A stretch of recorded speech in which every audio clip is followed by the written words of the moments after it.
자, 오늘 본문에 의지해서 우리 성찬을 받는다는 것은 어떤 것인지 우리가 한번 말씀을 통해 은혜 받기 원합니다. 특별히 오늘은 성찬 나누는 그런 시간이 있죠.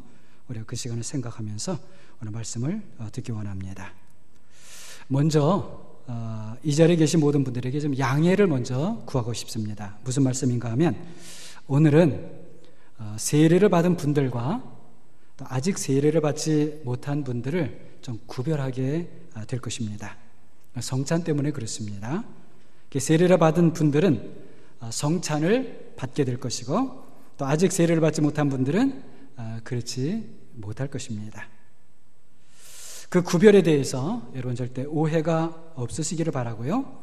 다만 우리 성찬을 받는 분들이든지 또 아직 세례를 못 받아서 성찬을 못 받는 분들이든지 이 성찬이 무엇인가 또 성찬을 받는 것이 무엇인가 하는 것을 잘 들으시면 좋겠습니다.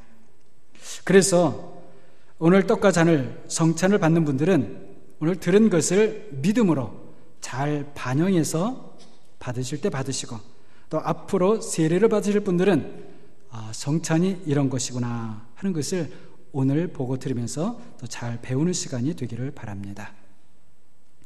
오늘 설교 본문은 고린도 교회가 행하던 이 성찬을 배경으로 하고 있습니다. 고린도 교회가 성찬을 행하면서도 주님이 가르쳐 주신 그 성찬의 내용은 잃어버린 채 자기의 배를 먼저 채우는데 열심을 냈던 겁니다. 오늘날로 비유하게 되면 그냥 나만 은혜 받으면 되고 또 나만 복을 받으면 된다는 그런 식이었다는 거예요. 다른 사람을 개의치 않았습니다. 26절을 보면 성찬을 행하는 것이 무엇을 하는 것과 같다고 말씀하십니까? 성찬을 우리가 나누고 받고 성찬을 행하는 것은 주의 죽으심을 전하는 것, 다른 말로 하면 선포하는 것입니다. 떡을 받으면서 잔을 받으면서 그것이 곧 무엇인가? 주님이 죽으셨습니다 하는 것을 말하는 것이라는 거예요. 전하는 것이고 선포하는 것이라는 거예요.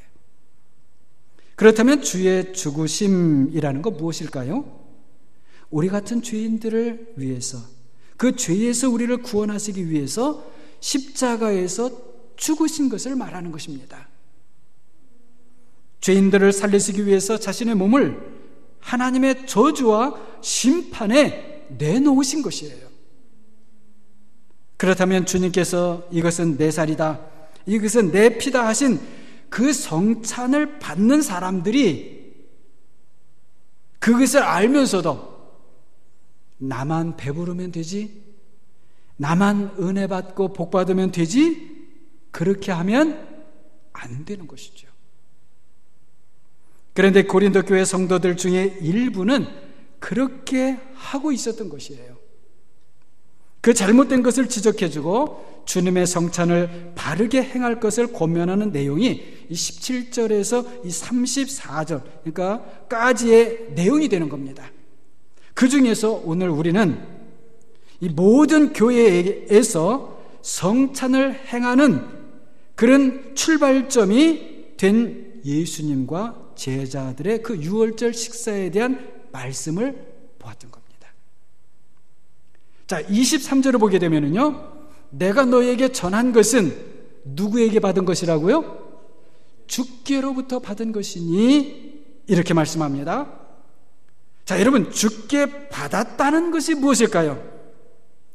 교회가 성찬을 행하는 것은 제자들이 자기들이 계획을 해가지고 만들었다든지 어떤 다른 특별한 사람이 이렇게 하는 게 좋겠다 해서 만든 게 아니라 주님께서 성찬을 행할 것을 만드시고 교회에게 너희가 이렇게 하라라고 주신 것이라는 거예요. 이것이 아주 중요해요. 참으로 중요합니다. 여러분, 구약을 예로 들어봅니다. 구약을 예로 들어보게 되면 하나님께서 이스라엘 백성들에게 5가지의 제물의 종류를 가르쳐 주면서 그 제물을 드리라 하시죠. 소제물을 드리라, 또 속죄제물을 드리라, 속건제물을 드리라, 화목제물을 드리라, 소제물을 드리라, 이렇게 정하시고 말씀을 하셔요. 그래서 하나님께서 정하신 대로 그 제물들을 드려야 하지요. 그런데 그 번제물을 드릴 때에 내가 기분이 내키면 드리고, 또 내가 기분이 좋으면 드리고, 안 좋으면 내 기분에 따라서 드리고 안 드리고, 그렇게 하면 여러분 되겠어요? 안 되겠어요? 어떻게 했어요? 아니에요. 내가 지금 기분이 좋고 안 좋고에 관계없이 하나님께서 정하시고 드리라고 한 것은 그것대로 드려야 되는 거예요. 그러면 여러분, 만일에 그것대로 드리지 않으면 구약의 율법에 따라서 어떻게 돼요? 어떻게 됩니까? 한마디로 하면 죽는 거예요. 하나님께서 드리라 한 그 제물, 또 이렇게 드리라 한 대로 드리지 않으면 죽는 거예요. 하나님께서 유월절, 오순절, 장막절, 대속제일 등을 지키라고 하셨어요. 그런데 내 생각에 올해는 내가 몸에 그냥 컨디션도 안 좋고 기분도 나쁘고 해서 내 계획에 맞추어서 올 6월절은 넘어가고, 오순절은 좀 빼고, 장막절은 대충 그냥 천막 대충 치고 그렇게 지나가면 안 되는 거예요. 왜 그래요? 다른 유대인들이 다들 제물을 드리고 절기를 지키니까 나도 해야지 하는 게 아니고 무엇입니까? 하나님께서 그렇게 행하라고 하셨기 때문이에요. 그리고 하나님께서 행하라고 그렇게 말씀하신 대로 이스라엘이 행할 때 어떻게 돼요? 살고, 그리고 한 백성 한 백성들 내가 살기 때문이에요.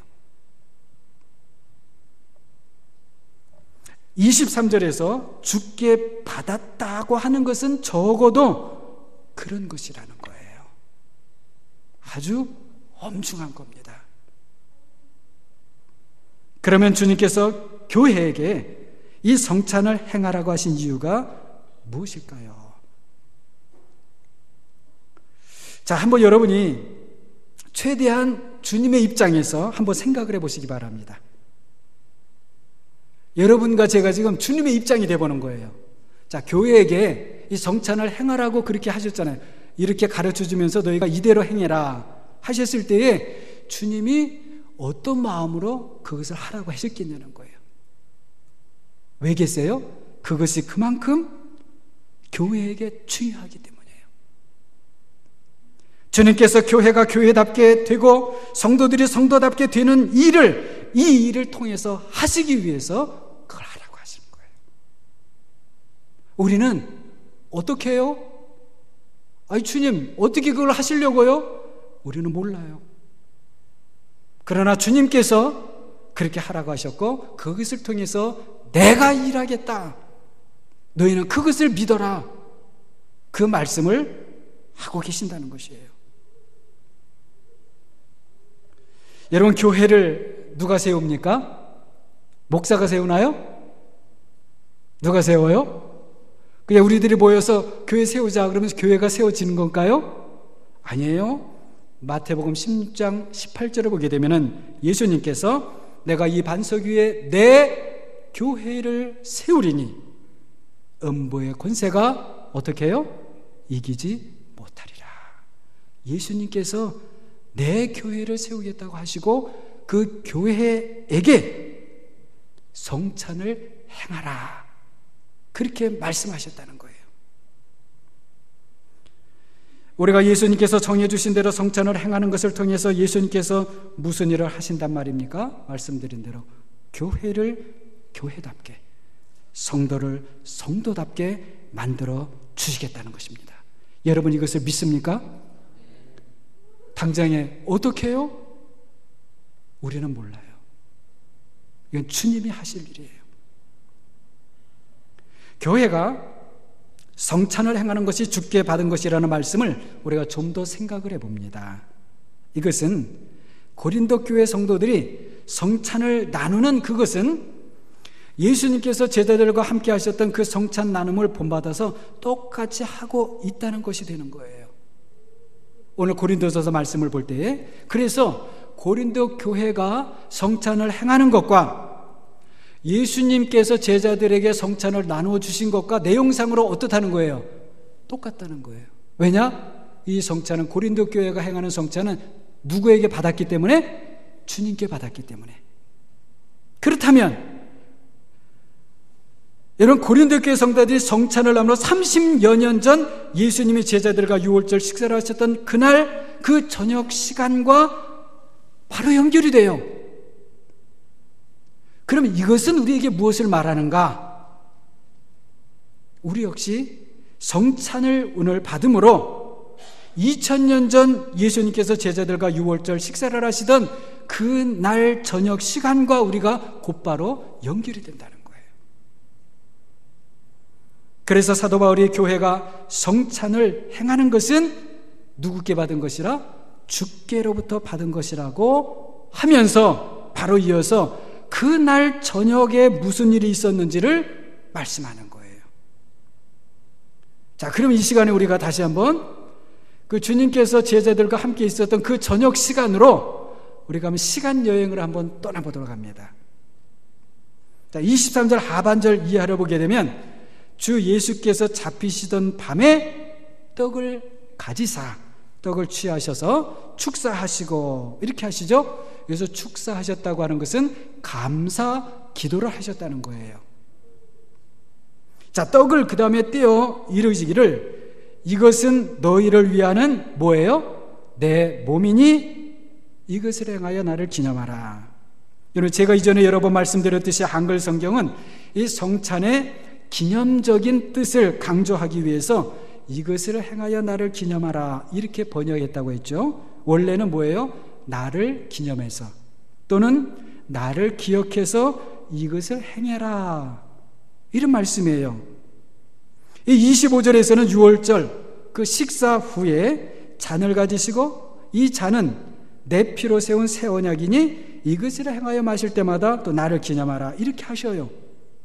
그리고 여기서도 나를 기념하여 또 나를 기억해서 이것을 행해라 이렇게 보아야 된다고 제가 이미 누차의 말씀을 드렸죠. 여러분, 그렇게 그걸 기억을 하시고요. 자, 여기서 우리가 좀 주의해서 보아야 할 것이 있는데요. 예수님이 제자들에게 떡과 잔을 나누어 주신 것은 무슨 식사 때 이루어졌어요? 유대인의 유월절 식사 때 이루어졌어요. 그러니까 우리가 행하는 이 성찬 나눔이 무슨 식사하고 관계가 있어요? 사실은 유월절 식사하고 관계가 있다는 거예요. 이렇게 보면 됩니다. 이걸 쭉 정리를 해가지고요. 유월절 식사는 율법에 따라서 유대인들이 계속 지키던 것이고 예수님께서 그 유월절 식사 때에 제자들과 함께 유월절 식사를 하시면서 다시 또 떡을 떼고 잔을 나누시면서 이것을 행해라, 이것은 새 언약이다 하셨죠. 예수님을 기준으로 해서 옛것이 무너지고 옛것은 지나가고 예수님으로부터 다시 무엇이 나왔어요? 새 법이 나온 거예요. 옛 나라는 예수님 안에서 허물어지고 새 나라가 세워지게 된 거예요. 또 달리 표현하면 구약의 옛법이 그리스도 안에서 허물어지고 그리스도 안에서 새 법이 나왔어요. 그 내용을 우리에게 지금 보여주고 있는 것입니다. 이 유월절 식사는 하나님께서 이스라엘 백성들로 하여금 그 출애굽을 기억하게 하려고 너희가 이런 식사를 해라 그렇게 하신 것이죠. 그래서 이스라엘 백성들은 이 유월절 식사를 하면서 항상 무엇을 마음에 새겼어요? 출애굽을 마음에 새겼습니다. 그런 시간을 가졌어요. 그리고 그 식사에는 음식을 먹고 나누는 그 유월절만의 특별한 방식이 있었어요. 제자들도, 여러분, 제자들이 유대인이었죠. 유대인이었기 때문에 어려서부터 유월절 식사를 했을까요? 안 했을까요? 그리고 유월절 식사에 식사 방식에 특별한 방식이 있다는 것을 잘 알까요? 모를까요? 잘 알아요. 잘 아는 거예요. 그래서 예수님과 함께 유월절 식사를 할 때 제자들은 이미 이 유월절 식사를 어떤 방식으로 하고 그 식사를 주관하는 사람은 어떤 말을 하고 하는 것들을 잘 알고 있었어요. 그런데 이 예수님께서 이 유월절 식사 때에 떡을 가지시고 감사 기도를 하셔요. 근데 여기까지는 사실 좀 비슷했습니다. 율법에 따른 유월절 식사와 비슷했단 말이에요. 그런데 이 떡을 나누어 주시면서 하시는 말씀이 이것은 너희를 위하는 내 몸이다. 그리고 이것을 너희가 행하라. 이런 말씀을 하신단 말이에요. 우리는 오늘날 그냥 그게 그런 것인가 보다 이렇게 생각하지만 당시의 제자들에게는요, 이제까지는 전혀 들어보지 못한 그런 말씀을 예수님이 유월절 식사 중에 하신 거예요. 거기다가 나를 기억해서 떡을 나누고 잔을 나누는 일을 행하라고 하셨을 때 당시의 제자들은 사실 예수님께서 왜 이런 말씀을 또 이런 것을 행하라고 하시는지 사실 전혀 몰랐습니다. 나중에 오순절 성령 강림으로 그 말씀이 얼마나 놀라운 말씀인지를 나중에 깨닫게 돼요. 사실 저는요, 예수님이 그 저녁 시간에 그런 말씀을 하신 것을 어떨 때 생각하면요, 때로는 온몸에 막 전율이 돋아요. 와, 이런 엄청난 말씀을 예수님께서 그 식사 시간에 하셨구나. 여러분, 천지개벽이라는 말이 있죠. 천지개벽 뭐예요? 하늘과 땅이 뭐예요? 뒤집어졌어요. 한 나라가 망하고 그 망한 속에 새 나라가 딱 세워지면 그런 걸 뭐라 그래요? 천지개벽이라고 하잖아요. 사실 그 유월절 식사 시간에 예수님께서 천지를 개벽하신 거예요. 유월절을 중심으로 만들어졌던 율법, 그 율법을 따라 행하던 것들을 다 폐하시고 예수님의 생명의 새법을 교회에게 주시는 그런 말씀이거든요. 여기에 대해서는 오늘 제가 이 정도만 하고 이제 이 성찬 나눔이 오늘 성도들에게 무슨 의미가 있는지를 오늘 말씀을 중심으로 해서만 살펴보도록 합니다. 앞에서 말씀을 드렸듯이 사도 바울이 성찬 나눔이 어떤 것을 간단하게 잘 요약해서 보여주었어요. 성찬을 나눌 때는 뭐 하는 것이라고 그랬어요? 26절이죠. 너희가 이 떡을 먹으며 이 잔을 마실 때마다 무엇을? 주의 죽으심을 그가 오실 때까지 어떻게 해요? 전하는 것이라. 전하는 것이라고 하는 것은 선포한다는 거예요. 그러니까 사실은 그 말 그대로 하면 영어 성경이 조금 더 가까운데요, 프로클레임이에요. 우리가 떡과 잔을 받는 것 자체가 지금 주님이 죽으셨습니다 하는 것을 선포한다는 거예요.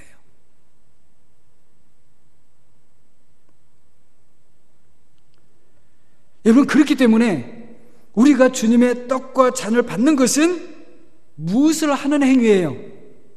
주님이 죽으셨습니다 라고 선포하는 거예요. 우리가 떡과 잔을 받는 것이 왜 주님의 죽으심을 선포하는 것이 되겠습니까? 다른 이유가 아니에요. 예수님께서 떡을 나누어 주시면서 이것은 무엇이라? 내 살이다, 이것은 내 피다 하셨기 때문이에요. 다른 이유가 없어요. 우리에게 자신의 살을 주시고 자신의 피를 주신다는 것이 무엇이겠어요? 그것이 우리를 위해서 십자가에 죽으신다는 거예요. 죽으셨다는 것입니다. 우리의 모든 죄를 짊어지시고 그 죄와 함께 십자가에서 죽으셨다는 것이에요. 그러나 여러분 알듯이 주님의 죽으심은 죽으심으로 끝이겠어요? 아니지요. 죽음을 이기시고 어떻게 하셨어요? 부활하셨죠. 그래서 주님의 죽으심은 언제나 주님의 부활과 반드시 필연적으로 연결이 되는 거예요. 예수님을 믿고 영접하는 사람마다 예수님의 십자가에서 자신도 죽습니다. 그리고 예수님의 부활과 함께 다시 새 생명으로 살아납니다. 나는 죽고 그리스도와 함께 다시 사는 것이죠. 주의 죽으심에는 우리를 위한 이런 비밀이 있는 거예요. 우리가 이 비밀을 알아야 되는 거예요.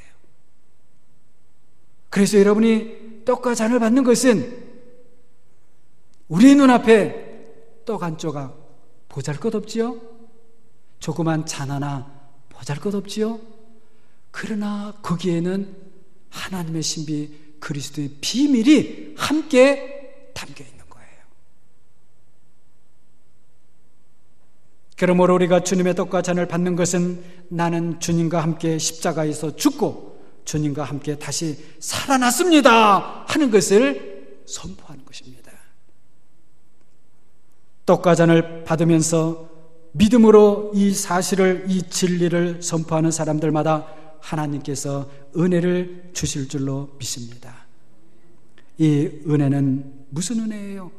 예수님의 생명에 참여하는 은혜인 겁니다. 예수님의 생명이 나의 생명이 되는 은혜, 예수님 안에 있는 모든 좋은 것이 나의 것이 되는 그런 은혜인 것이에요. 요한복음 10장 10절을 보게 되면 예수님께서 이렇게 말씀하시죠. 내가 온 것은 양으로 무엇을 얻게 하고 생명을 얻게 하고 그리고 더 풍성히 얻게 하려는 것이라. 예수님께서 주시는 생명을 얻고 예수님 안에서 풍성해지는 은혜를 받는다는 거예요. 골로새서 2장 3절에서는요, 그 안에는, 그는 그분이에요. 예수님 안에는 지혜와 지식의 모든 보화가 감추어져 있느니라. 그렇게 말씀하세요. 믿음으로 성찬을 받는 사람은 예수님 안에 있는 모든 좋아온 보화를 은혜로 함께 받는 것입니다. 성도는 하나님의 은혜로 사는 사람입니다. 하나님의 은혜만이 교회를 교회답게, 성도를 성도답게 만들어 주는 것입니다. 그래서 은혜 안에 늘 은혜를 받으며 사는 성도는요, 어려움이 찾아와도 소망을 잃지 않게 되고요, 나보다도 남을 얼마든지 더 낫게 여기는 그런 힘이 생겨나게 되고요, 오리를 가자는 사람에게 심리까지도 가지게 되는 그런 힘이 생기고요, 원수를 위해서 기도하는 능력도 얻게 되는 거예요. 여러분, 그런 능력을 여러분 얻고 싶지 않습니까? 원수를 위해서 기도할 수 있는 능력. 손해를 당해도요, 세상 사람들은 참지 못하지요. 지금 참을 수 없으면 나중에라도 내가 언젠가 갚아주리라 하지요. 그러나 성도가 되어서 하나님의 은혜를 받은 사람은요, 그런 것도 다 참아내요.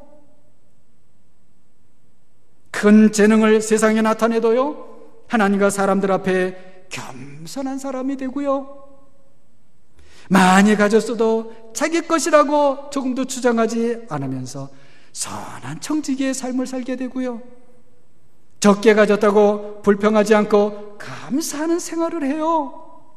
무엇이 우리를 그렇게 만들어요? 하나님의 은혜가. 성도들 간에 서로 용납하고 사랑하게 됩니다. 세상 어떤 사람과도 평화로운 관계를 이루게 돼요. 성도의 능력은 이런 생활 속에 있는 것입니다. 그래서 우리 성도가요, 불신자들과 때로는 그 어려운 관계가 있잖아요. 뭐 주먹 쥐고 물리적으로 싸우려고 하는 것, 그는 은혜가 없기 때문에 그런 거예요. 우리가 다른 종교인들도, 우리 좀 일부 그리스도인들 가운데는요, 다른 종교 사람들을 미워하고 막 이런 사람들이 없잖아요. 있어요. 뭐 불교인들 싫어하고 이슬람 사람들 멀리하고. 아니에요. 우리는 그런 사람들과도 평화롭게 지내야 되는 거예요. 하나님의 은혜는 우리를 그렇게 만드는 것입니다. 하나님의 은혜만이 우리로 하여금 이런 능력 있는 성도가 되게 하는 줄로 믿으시고 은혜만을 구하는, 사랑하는 여러분이 되시기를 바랍니다. 하나님께서, 우리 주님께서 그런 은혜를 떡과 잔을 믿음으로 받는 사람들에게 주신다는 것이에요. 믿음은 보이는 것을 통해서 보이지 않는 실체에 참여하는 것입니다. 좀 어려운 말 같습니다만, 예를 들어서 우리가 성경을 보게 되면 예수님이 어디를 다니시고 예수님께서 무엇을 하시고 다 보게 되죠. 그러나 그때 예수님은 어디에 있어요? 책 속에 있어요. 자, 이렇게 성경을 보는데 거기에 믿음이 딱 더해지면 보이지 않았는데 지금도 살아계신 예수님을 어떻게 해요? 보고 만나게 된단 말이에요. 믿음이 우리를 그렇게 해줘요. 교회는 보이는 하나님의 공동체입니다. 그렇죠? 그런데 이 보이는 공동체에 믿음으로 신실함으로 잘 참여하는 사람은 보이지 않는 하나님의 공동체에도 참여하게 되는 거예요. 교회의 직분은 우리에게 보여지는 것이죠. 그렇죠? 목사의 직분을 받았다, 장로의 직분을 받았다, 권사의 직분을 받았다, 집사의 직분을 받았다, 우리 다 보여지는 것이죠. 그런데 이렇게 보여지는 것을 믿음으로 잘 참여하고 감당하게 되면 지금은 보이지 않으나 그 하나님 나라의 신령한 직분에도 우리가 참여하게 된다는 거예요. 왜 그렇습니까? 왜 그래요? 교회도 주님이 주셨고 교회의 직분도 누가 주셨기 때문이에요? 주님이 주셨기 때문이에요. 주님이 주신 것을 잘 감당하면 뭐예요? 주님이 책임져 주시는 거예요. 주님이 주님의 것을 우리에게 주시는 거예요. 성찬도 마찬가지입니다. 주님께서 교회에게 주신 성찬에 믿음으로 참여하는 성도들은 하나님의 생명과 하나님의 놀라운 교제에 참여하게 되는 것입니다. 오늘 우리가 2월 첫 번째 주일 성찬 나눔의 그런 예배와 주일 같습니다. 우리 매달 첫 번째 주일은 이렇게 성찬을 나누죠. 오늘 이 주님의 떡과 잔을 받는 분들마다 예수님께서 2000년 전에 십자가에서 죽으심이 오늘 우리를 위한 죽으심이 되기를 바랍니다. 마찬가지로 주님의 떡과 잔에 믿음으로 참여하는 분들마다 2000년 전에 죽음에서 부활하신 예수님을, 그 살아계신 예수님을 만나시기를 주님의 이름으로 간절히 축원합니다. 기도하겠습니다.